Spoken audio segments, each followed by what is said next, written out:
Hindi mo mababago ang iyang kapalaran kung mananatili kang ganyan habang buhay. Iyan ang mga salitang binitiwan ng aking ina na tumarak sa aking puso, tulad ng matatalim na hangin ng taglamig sa Samarkand. Noong panahong yon, ako ay 24 anyos na. Isang edad kung saan dapat ay malaya na akong nangangarap. Ngunit sa halip, nakakulong ako sa 4 na sulok ng responsibilidad at kahirapan.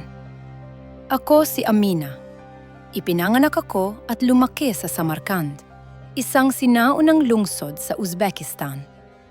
Kilala ang aming lugar sa Registan Square, kung saan ang mga asul na simboryo ay kumikinang sa ilalim ng araw, isang yaman ng kasaysayan na hinahangaan ng mundo. Ngunit para sa akin, ang ganda ng paligid ay hindi sapat upang mapawi ang kumakalam na sikmura ng aking pamilya. 7 kami sa bahay. Ang aking mga magulang, ako, at ang 4 kong nakababatang kapatid. Bilang panganay, ang bigat ng mundo ay maagang ipinatong sa aking mga balikat. Pagtapos ko ng kolehiyo, hindi ko na nakuha pang mangarap ng mas mataas na edukasyon. Kailangan kong magtrabaho agad. Kailangan kong kumilos. Sa umaga, nagtatrabaho ako sa isang maliit at masikip na opisina ng travel consultancy. Tuwing taginit, ang init sa loob ay halos hindi matagalan. At ang kapalit ng aking pagod? $75 lamang kada buwan. Kulang na kulang. Hindi nito kayang sustentuhan ang pangangailangan ng 7 tao. Kaya pagsapit ng gabi, kapag ang mga turista ay nagsisimula ng maglakad-lakad sa ilalim ng mga ilaw ng syudad, nagsisimula naman ang aking ikalawang trabaho. Umupo ako sa bangketa ng Registan Square. Inilalatag ang mga handmade postcards na ako mismo ang nagpinta. Bawat guhit, bawat kulay, ay may kalakip na pag-asa na sana may bumili. Kumikita ako ng $1 hanggang $3 bawat gabi.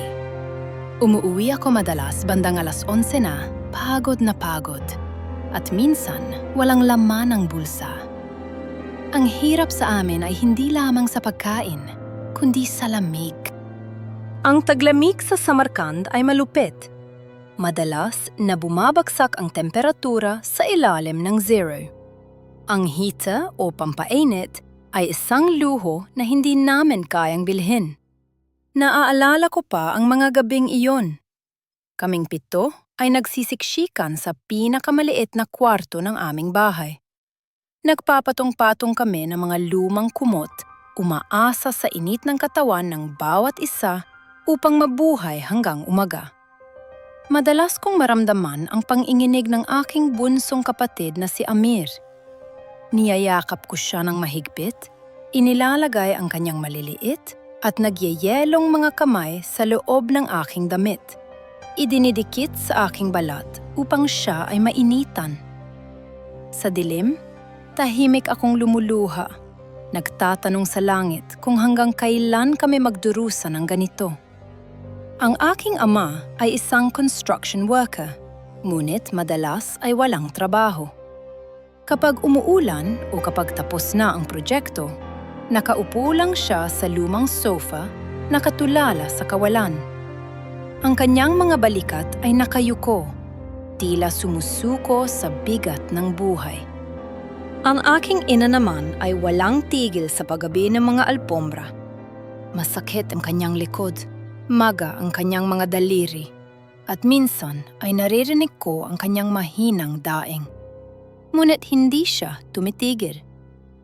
Ang aming hapunan ay madalas na tinapay at malabnaw na sopas na patatas. Karne?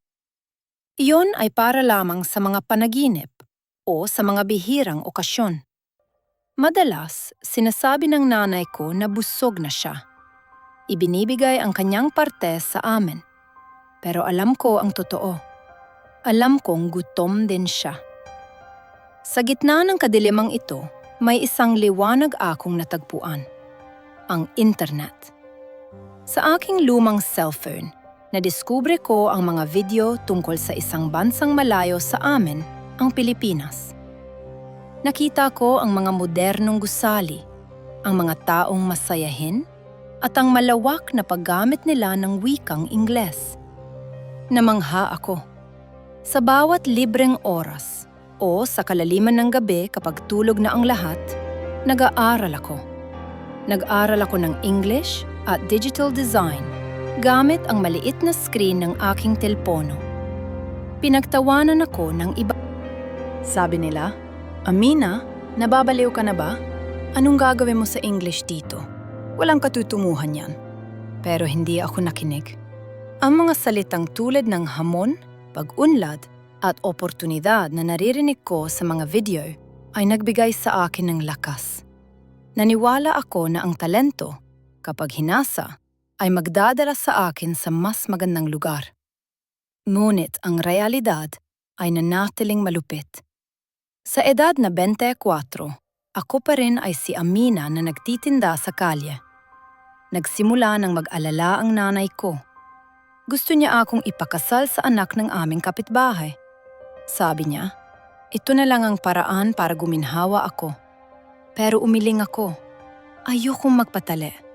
Ayokong isuko ang aking mga pangarap nang hindi man lang lumalaban.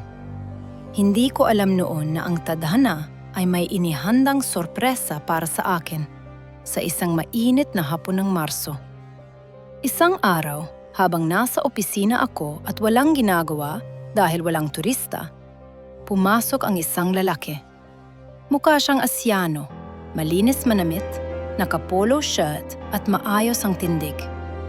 May hawak siyang mapa. Lumapit siya sa akin at nagtanong sa wikang Ingles na medyo hirap pa siya. Nagtatanong siya ng direksyon papunta sa Afrasiab Museum. Sasagot na sana ako nang biglang may nangyari. Isang batang naglalaro ang tumakbo at natisod sa harap ng aming tindahan at muntik nang matumba sa estante ng mga mamahaling seramika. Sa gulat ko, napasigaw ako ng, "Mag-inap ka!" sa wikang Filipino. Ito ay dahil sa kakaaral ko ng mga video online. Lumabas ito ng kusa sa bibig ko. Mabilis na kumilos ang lalaki. Sinalo niya ang bata bago pa ito tumama sa mga seramika. Ligtas ang bata. Ligtas ang mga paninda. Pero ang lalaki, nanigas siya sa kinatatayuan niya. Tumingin siya sa akin. Nanlalaki ang mga mata at nagtanong, "Teka, nag-Filipino ka ba?" Namula ako sa hiya. Pero naramdaman ko ang paggaan ng loob nang makita ko ang ngiti sa kanyang mga labi. Siya si Crisanto Reyes, isang turista mula sa Pilipinas. Sinabi niya sa akin, "Hindi ko akalain na makakarinig ako ng wika namin dito sa Samarkand. Parang panaginip." Inamin ko sa kanya na nag-aaral ako ng Filipino at English online dahil hanga ako sa kanilang kultura at pag-unlad. Tuwang-tuwa si Crisanto. Nakwentuhan kami. Sinabi niya na nagpatrabaho siya sa isang kumpanya ng electronics sa Maynila. Ang kanyang kababaang loob at respeto sa aming kultura ay agad na pumukaw sa aking atensyon. Napansin ko rin na sinusubukan niyang magsalita ng Uzbek kapag nagtatanong siya, tanda ng kanyang paggalang. Nang matapos ang oras ng trabaho ko, naglakas loob siyang magtanong, "Amina, kung may oras ka, pwede mo ba akong samahan bilang tour guide ngayong gabi? Babayaran kita. 2 araw lang ako dito." Nakita ko ang katapatan sa kanyang mga mata. Pumayag ako. Noong gabi niyon, naglakad kami sa ilalim ng buwan sa Shah Izinda. Ipinakita ko sa kanya ang mga butiep na gawa ko. Tinitigan niya ito ng matagal at sinabing, "Amina, may pambihira kang talento. Ang mga disenyong ito ay hindi dapat nasa bangketa lang." Sa kauna-unahang pagkakataon, may taong tumingin sa akin at nakita ang aking kakayahan, hindi ang aking kahirapan. Ikinuwento niya sa akin ang tungkol sa Pilipinas, kung paano binibigyang halaga doon ang talento at sipag. Ang mga salita niya ay parang tubig sa tuyong lupa ng aking puso. Lumipas ang ikalawa at ikatlong araw. Palagi kaming magkasama. Hindi namin namalayan na nahuhulog na ang loob namin sa isa't isa.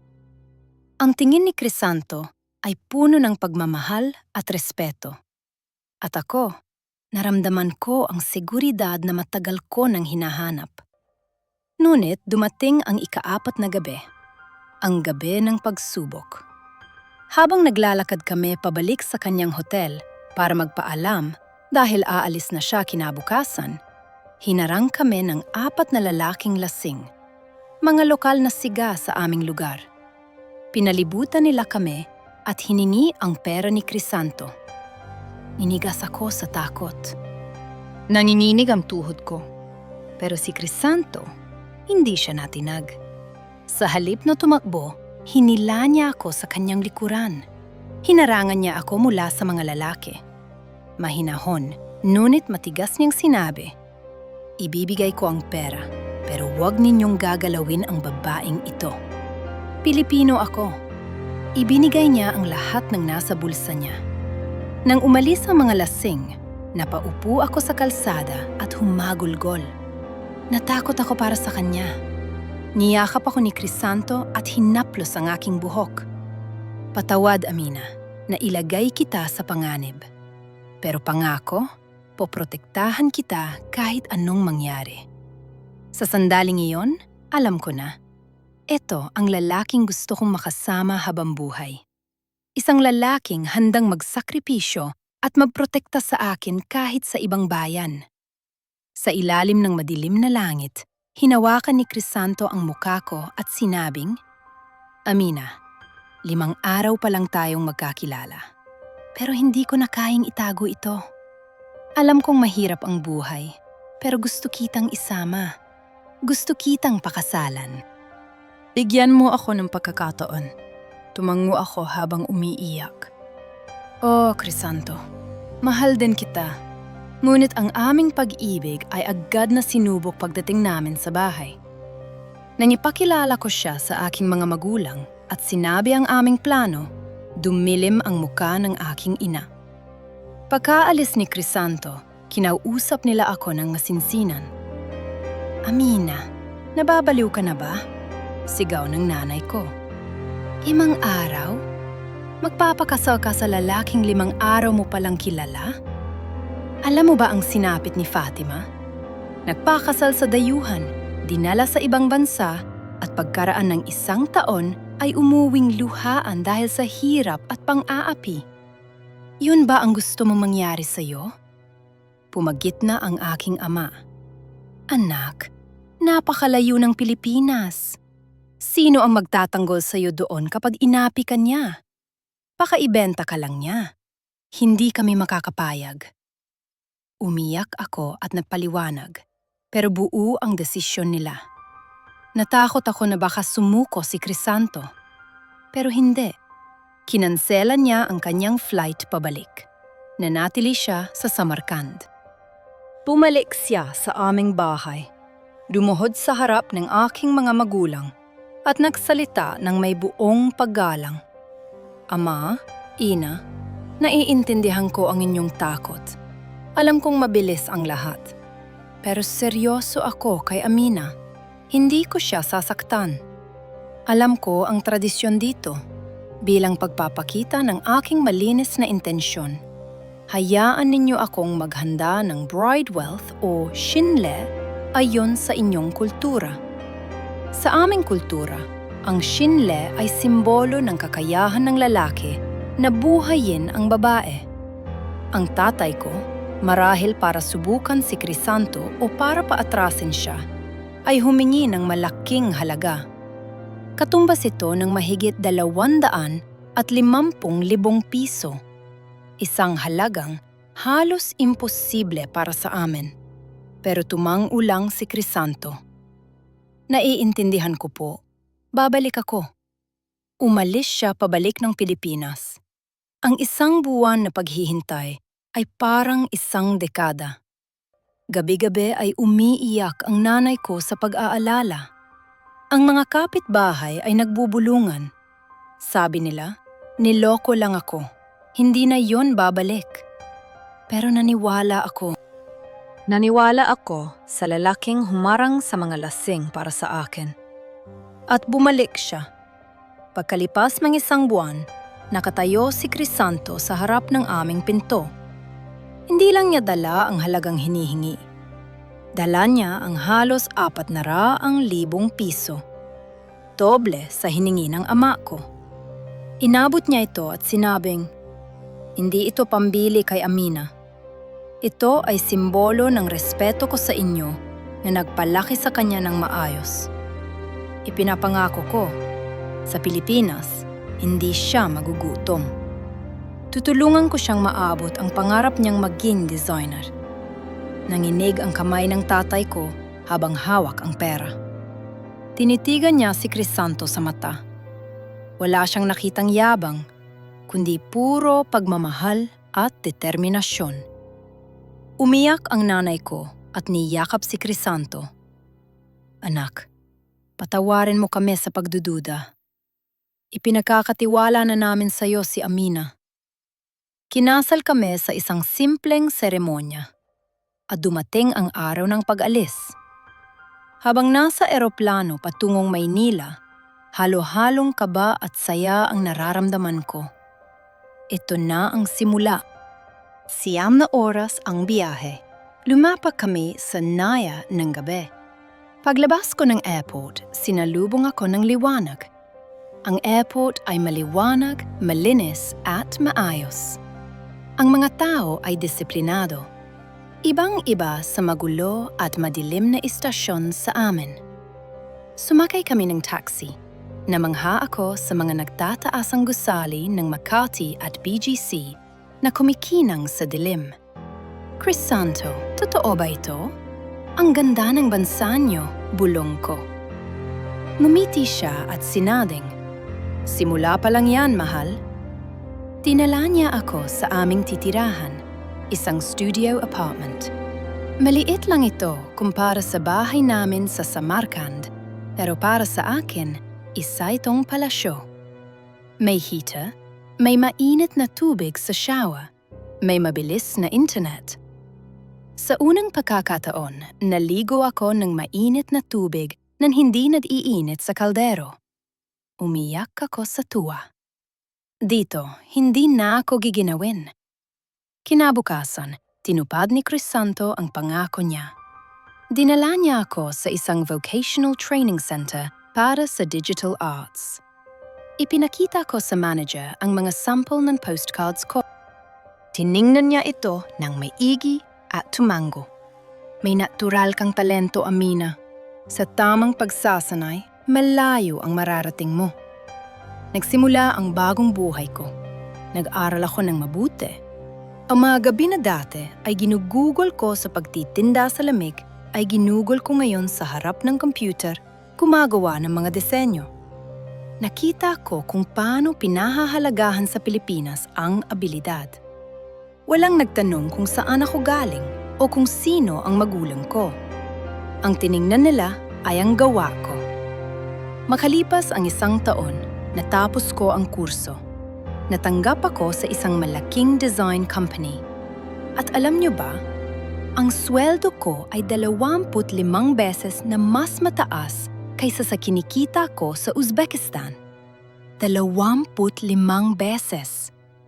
Buwan-buwan, nagpapadala ako ng pera sa pamilya ko. Hindi na kailangan magtrabaho ng tatay ko sa construction kapag masakit ang likod niya.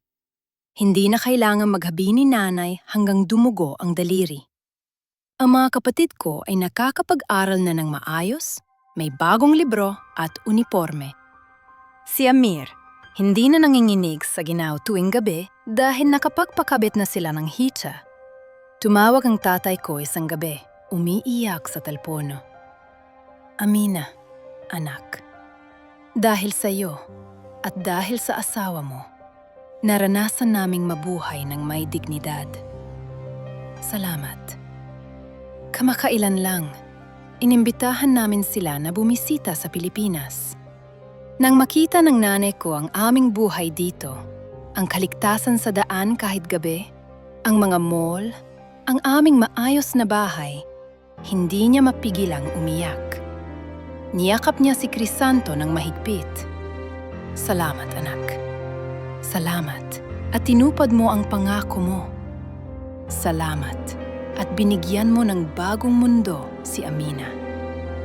Ngayon, hayaan ninyong balikan ko ang ilang bahagi ng aking kwento na hindi ko nasabi agad. Dahil sa likod ng tagumpay at ngiti, may mga gabi ng pagluha at pagsubok na kailangan ninyong marinig upang lubos na maunawaan ang halaga ng pag-ibig na ito. Gusto kong ikwento sa inyo ang tungkol sa isang buwan ng paghihintay. Nung umalis si Crisanto pabalik ng Pilipinas upang kunin ang pera para sa bride wealth. Iyon ang pinakamahabang 30 araw ng aking buhay. Sabi ko kanina ay naniwala ako sa kanya. At totoo yun. Pero tao lang ako. May mga gabi na nilalamon ako ng takot. Pagkaalis ni Crisanto, bumalik ang katahimikan sa Samarcan. Nawala ang init ng kanyang presensya. Bumalik ako sa pagtitinda ng postcard sa bangketa. Ang mga kapitbahay namin, lalo na ang pamilya ni Fatima, ay hindi tumitigil sa pagbubulungan. Kapag dumadaan ako, naririnig ko silang nagsasabi, "Kawawang Amina, naniwala sa dayuhan." Akala niya ba talaga babalikan siya niyan para magbayad ng ganoon kalaking halaga? Ang mga lalaki, magaling lang yan sa salita kapag kaharap ang babae. Pero kapag nakatawid na ng dagat, nakakalimot na. Masakit. Parang tinutusok ang puso ko. Minsan, habang nagpipinta ako ng postcard sa gabi, napapatigil ako. Napapatingin ako sa cellphone ko. Paano kung tama sila? Paano kung pagdating ni Crisanto sa Pilipinas, matahan siya? Paano kung isipin niyang masyadong mahal ang babaeng ito? Masyadong komplikado ang pamilya niya. Hahanap na lang ako ng iba. Wala kaming video call noon na kasing dalas na yon dahil mahal ang internet data. Ang bawat mensahe niya ay hinihintay ko na parang ulan sa tagtuyot. Naalala ko ang isang gabi, umiiyak ang nanay ko habang naghahabi. Lumapit ako sa kanya. Sabi niya, "Anak, kung hindi siya bumalik, huwag mong sisisihin ang sarili mo, ha? Baka sadyang hindi para sa atin ang swerte." Niyakap ko si inay. Ang lamig ng gabi ay tumagos sa buto ko. Sa isip ko, nagdadasal ako ng taimtim. "Crisanto, parang awa mo na. Huwag mo akong bigiin. Hindi dahil sa pera, kundi dahil ikaw lang ang nagparamdam sa akin na may halaga ako." Kaya noong bumalik siya, dala ang pera, ang luhang pumatak sa mata ko ay hindi lang dahil sa saya. Iyon ay luha ng gumaang nadalahin. Luha ng isang taong nakaligtas sa pagkalunod. At gusto ko ring ikuwento ang tungkol sa unang buwan ko sa Maynila. Sa kwento kanina, mukhang napakadali ng lahat. Dumating ako, namangha, at naging masaya. Pero ang totoo, dumanas ako ng matinding culture shock. Ang Pilipinas ay napakainit. Ang init ay ibang-iba sa init ng Samarkand. Ang init sa Maynila ay may kasamang halumigmig na dumidikit sa balat. Sa unang linggo ko, hiyang-hiya ako kay Crisanto dahil palagi akong pinapawisan. Pakiramdam ko ay ang lagkit-lagkit ko. Nandyan din ang pagkain. Sa Uzbekistan, sanay kami sa tinapay, tupa at patatas. Sa Pilipinas, kanin ang hare. Kanin sa umaga, kanin sa tanghali, kanin sa gabi. At ang mga ulam, ang daming lasa na hindi ko maintindihan noong una. Ang sinigang na maasim, ang bagoong na may kakaibang amoy. Naaalala ko ang unang beses na dinala ako ni Crisanto sa isang handaan ng pamilya niya. Inalok ako ng balut. Muntik na akong mahimatay nang makita ko ang sisiw sa loob. Pero dahil ayaw kong mapahiya si Crisanto, pumikit ako at sinubukan ang sabaw. Nagpalakpakan ang mga pinsan niya. Doon ko na-realize, ang pagmamahal ay hindi lang sa mga grand gestures. Ang pagmamahal ay ang pagsubok sa kultura ng iba kahit natatakot ka. Nandyan din ang lungkot ng pagiging malayo, homesickness. Kahit napakaganda ng Maynila, kahit napakabait ni Crisanto, may mga gabi na hinahanap-hanap ko ang amoy ng luto ng nanay ko. Hinahanap ko ang ingay ng mga kapatid ko. Iba ang liwanag ng buwan sa Pilipinas kumpara sa Uzbekistan. Minsan, tumitingin ako sa buwan at iniisip ko, nakikita rin kaya ito ni inay na yon?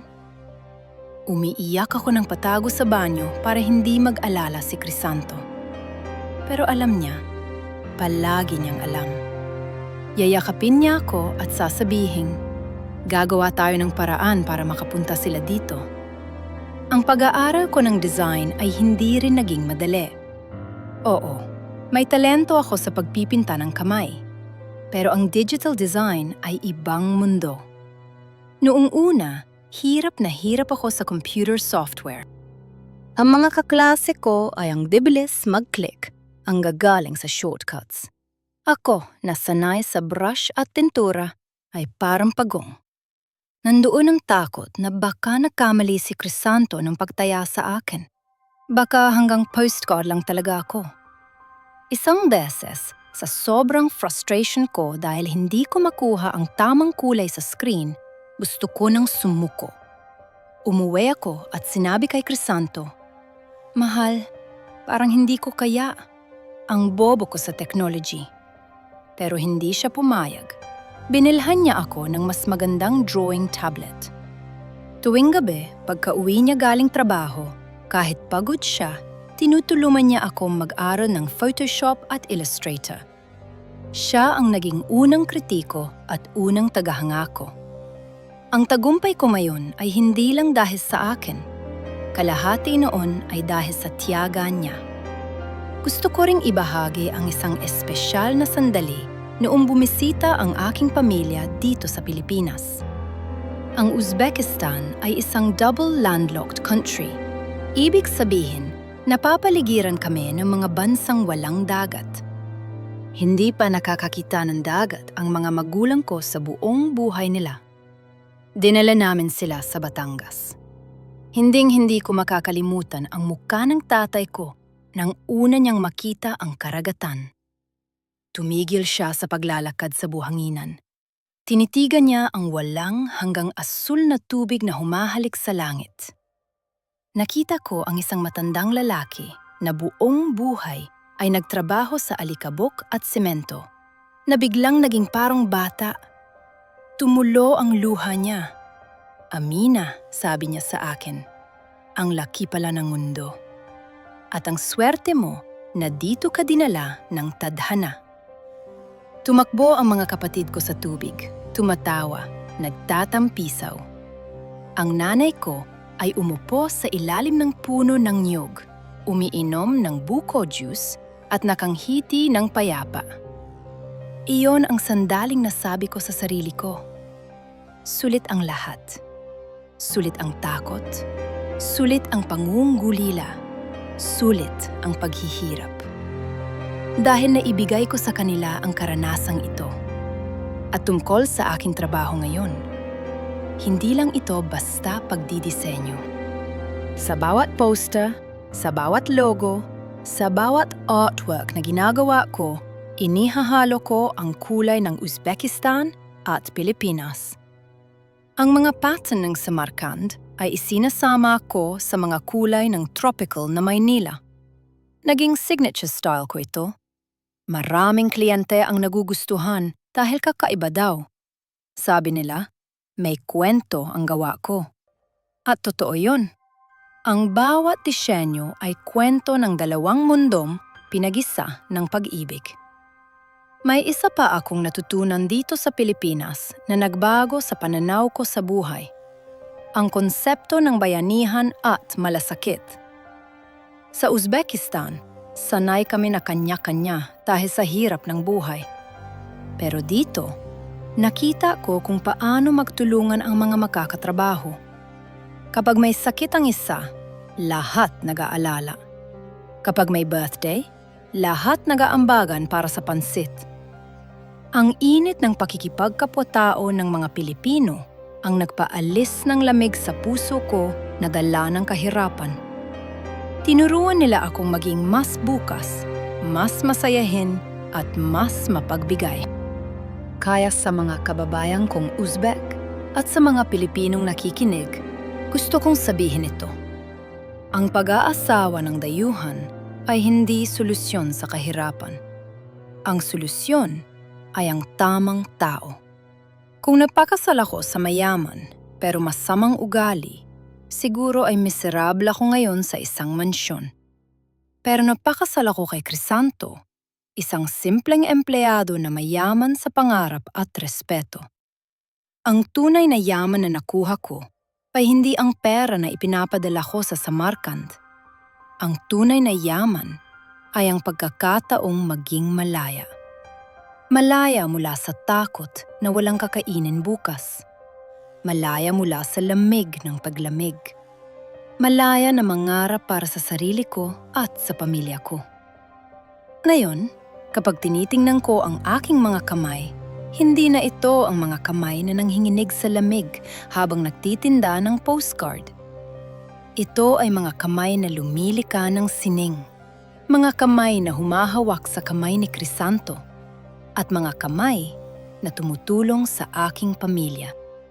Isang araw, balak naming magpapayo ng maliit na rest house sa Samarkand para sa aking mga magulang at isang maliit na vacation house din dito sa Pilipinas.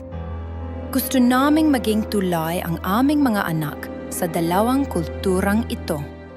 Gusto kong matuto silang magsalita ng Tagalog at Uzbek. Gusto kong makita nila ang ganda ng Registan at ang ganda ng Boracay. Ang buhay ay isang mahabang paglalakbay. Minsan, kailangan mong sumugal. Minsan, kailangan mong maniwala sa isang estranjero na nagtanong lang ng direksyon. Dahil malay mo, ang estranjerong yon pala ang magtuturo sa iyo ng direksyon patungo sa iyong tunay na kaligayahan. Muli, ako si Amina, isang Uzbek sa puso at ngayon, isang Pilipina sa diwa. Maraming salamat sa pakikinig sa buong kwento ng aking buhay. Sana ay nakapagbigay ako ng inspirasyon sa inyo na huwag sumuko, magmahal ng tapat at maniwala sa himala ng tadhana. Mabuhay po kayo!